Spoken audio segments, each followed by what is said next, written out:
Batgirl number 29, written by Gail Simone, art by Fernando Pasarin. So last issue, we were introduced to Silver, who kidnapped a young girl because he believes she's a vampire, and also that the entire Bat family are vampires as well. And so Batgirl and Strix are currently being held up by police because they were about to have a full-out brawl in the middle of the street. So Silver's got his hands over his head. Police are just like, oh, these policemen, they do not understand that they are already corrupted by the vampire that controls Gotham. They are innocents, though. I do not wish for them to have to die. And we see him looking over at Babs and Strix, and they are just like horrific looking vampires, but then we see them in reality, and Babs is just sitting there like, this is bad. This is really bad. Like, I am the daughter of the police commissioner. I'm not wearing my costume. If they get a good look at my face, I'm screwed. And then there's Strix over here. Like, she straight up is just a murderer. Like, that's going to be hard to deal with there. We could deal with the cops, but like, they're normal cops. This is not going to be pretty. And they're saying, cops are counting down from 3, saying, get on the ground, do whatever, and they're not complying. So it's at that point as they're about to say 3, Silver chimes up. He's like, wait, hold on, everybody. There's no need. And then he pulls out a knife and holds it to his own throat and says, like, I've got nothing to lose. Now let us go. And the cops are like, we're going to keep our guns on you. And he's just like, all right. And he slices his own throat, does a backflip up onto his car. And then he's like, good evening to you all. As he pushes a button on his car that launches machine guns out the front and just opens fire on all the police cars. So his assistant, Targa, loads him into the back of the car. Babs is like, that was super badass, and he is super hot, but like, he's a villain, so I got to go deal with that. So she tries to like knock on the windows, try to get him to stop. Strix holds her back in order so that they can get away in the crossfire. Meanwhile, Targa flips her off and then drives away. So Babs is upset with the way that stuff played out, but it seems like everyone made it out alive, so that's nice at least. So Babs calls up Nightfall, what's her name, Charisse, I believe, and it's just like, hey, yeah, we talked to the mom of that little girl. We don't have any leads, but then like this crazy thing happened, and she's like, well, that sucks. Anyway, yeah, go find a little girl. So Babs talks to Strix and basically says, all right, we got tracking on the car. It belongs to a guy whose name is Uchida. So we're going to go and deal with him. And Strix basically holds up her notepad and says, if the girl is hurt, I'm going to kill this guy. Don't try to stop me. And Babs is like, I hear you, but like, don't kill this guy. Okay. You got to promise me or I'm going to go alone. And so she writes down, she says, promise. And she's like, good, I'm trusting you. So they hop on the bat bike, they make their way out, and then we see that the paper was actually folded up, and the full paper said, promise to kill. So they make their way to the Uchida house, and Targa is getting Silver all healed up, putting gauze on his neck and just being like, oh, sir, that was very dangerous, but so very brave of you. And he's just like, yeah, well, thanks. So at that point, they say, all right, they're going to show up here. Obviously, they've seen me now. They can track it down. They're crafty like that. Let's go ahead and get the battle stuff ready. And so he takes this giant pitcher full of silver and drinks. Sorry, no, they call him silver. This is holy water, but it's not revealed until later. So he drinks that up. And he's basically just like, oh, this city, we have to free it. You understand that, right, Miss Tarkin? Just like, yes, absolutely. And then we get a brief little flashback to apparently when he was 15, vampires drained his mother of all of their blood and left her for dead in a bathtub. And he never got over that. And so he goes into the little girl's room and just says like, oh, yes, you demon, go ahead and cry. That's what I want. I want you to cry so that way your demon brethren will show up here. And he looks out the window and sees they've already shown up. As they're trying to sneak in, he takes the girl and leaves her in the care of Targa and says, all right, open the doors. I'll deal with them.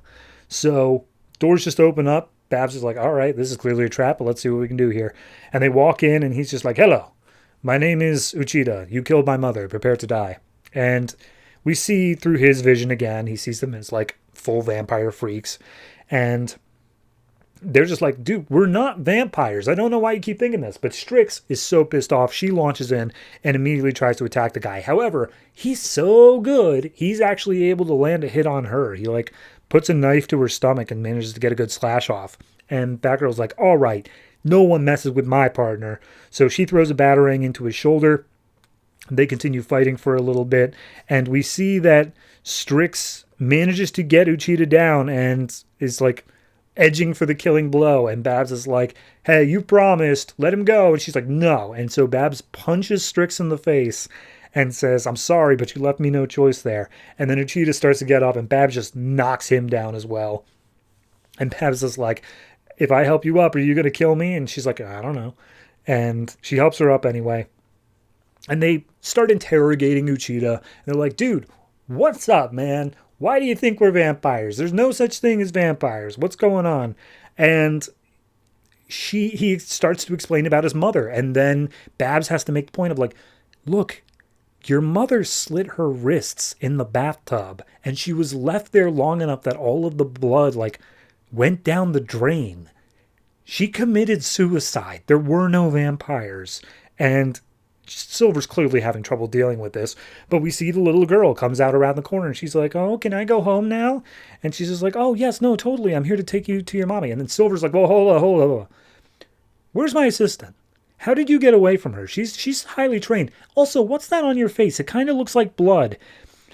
And then the girl, her fangs sprout. She leaps in the air and she says, the bitch is in hell with your slut mother.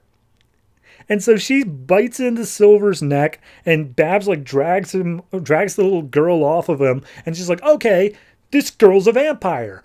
That's absolutely insane.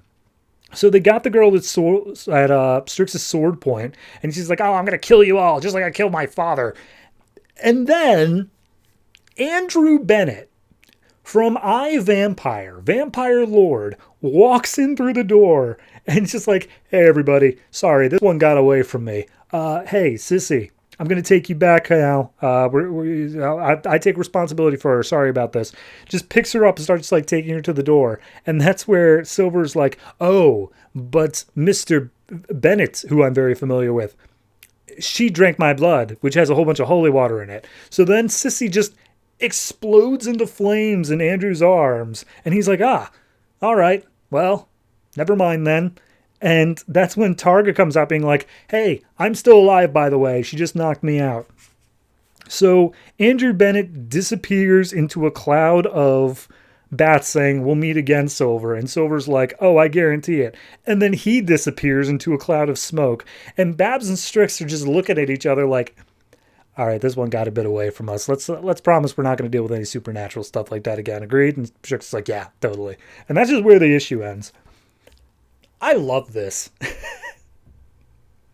I love the fact that like we went through an issue and a half here of just like, oh yeah, no, there's this crazy guy who thinks that all the vampires and the Bat family's all vampires, and clearly he's crazy, but like you can see how he got there. And then it turns out, no, actually, he's totally right. And then this other vampire just walks in and is just like, sorry, this one got away from me, bye. And tries to, like, all of this was insane in the best possible way. I cannot express my joy when I was reading this because it was just so off the wall insane. Oh, God. Also, I love iVampire, so having another Andrew Bennett appearance, definitely worth it. Yeah, so no, this issue was fantastic. I gotta give this one, I'm gonna give it an 8.5. It's real close to the 9, but like, there's, you know what? Screw it. No, it's a 9. I love it. I love this issue. It was funny from beginning to end. Like the fact that this guy just like slit his own neck and then did a backflip onto a car with machine guns. This is the kind of silliness I want. This is the kind of like, if you don't have this like real deep story that you're trying to tell with like moral implications or philosophical stuff, go nuts. Go crazy with it. This is exactly what I needed here. Bravo, Gail Simone.